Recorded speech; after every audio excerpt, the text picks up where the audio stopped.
This is 911. Who is this? My sister's trying to kill herself. I'm trying to kill herself. Where is your sister? What is she trying to do? Take pills? What? Is she No, my trying to... dad's home now. These parents believe the drug companies had evidence there was a risk, but never told them. I'd like to introduce you to my daughter, Caitlin Elizabeth McIntosh. She died of suicide at age 12 years, 3 months, just 8 weeks after being put on Paxil and Zoloft. 100 milligrams of Zoloft. Matt violently and with great difficulty took his own life. She ended the night by cutting her wrist. I found Jacob hanging from the rafter in our attic. It wasn't the disease that caused my daughter to viciously mutilate herself. It was the drug. Tell me, I cannot stand the way this drug makes me feel. 2 days later, he committed suicide. Oh, you'll raise the same and you run in front of a moving car.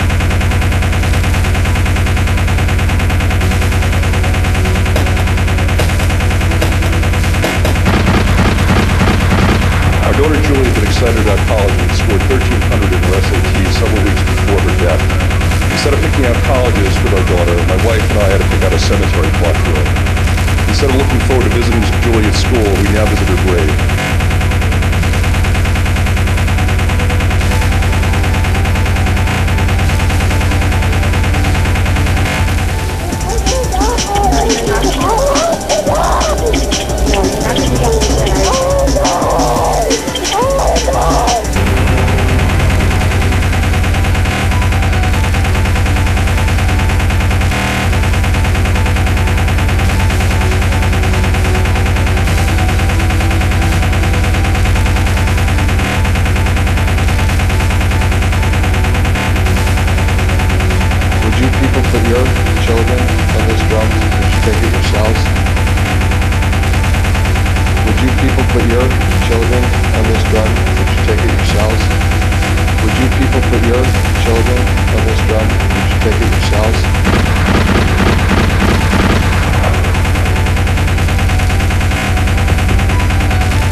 What's going to happen to you when some months or some years up the road you actually try to halt this drug? You have these sudden electrical jolts. Electric shock sensation. I couldn't walk. Incredibly fatigued. I could hardly talk. I used to get the shakes and needles.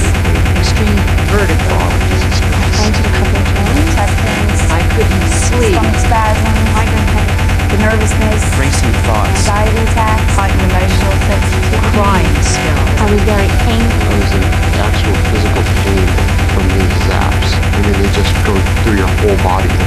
It's not only the zaps and getting sick. It just feels like all the panic attacks that you've missed from taking the drug are now bottling out of you like at an uncontrollable rate. Doctors are told, oh, our drugs don't fuck with withdrawal. They cause something called discontinuation syndrome, but that's transient and mild. Don't worry about it too much.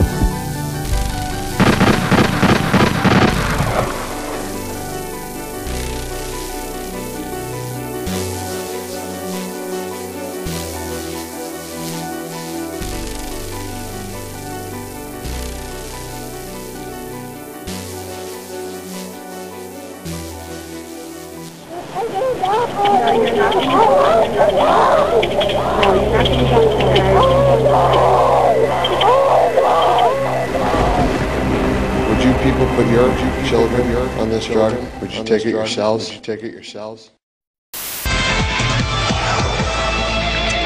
It's a big scandal tonight. What drug companies are not telling you about antidepressants that they're selling to millions and millions of Americans. Some people say that they can't live without Prozac, Paxil, and other drugs, but a new study says that the pills may not be helping them as much as they think, or that they're led to believe. Big story. What's going to happen to you when some months or some years up the road you actually try to halt this drug? You have these sudden electrical jolts. Electric shock sensation. I couldn't walk. Incredibly fatigued. I could hardly talk. I used to get the shakings and needles. Extreme vertigo. I fainted a couple of times. Chest pains. I couldn't sleep. Stomach spasms. The nervousness. Racing thoughts. Anxiety attacks. Heightened emotional sensitivity. Crying spells. I was very angry. I was in actual physical pain from these zaps. I mean, they just go through your whole body. And it's not only the zaps and getting sick, it just feels like all the panic attacks that you've missed from taking the drug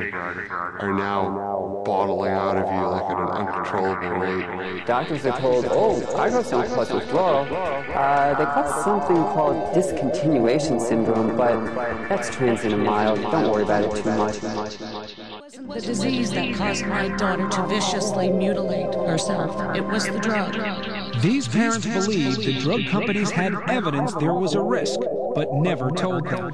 I'd like to introduce you to my daughter, Caitlin Elizabeth McIntosh. Well, it's actually only a two-dimensional image of her, but it's all I have left.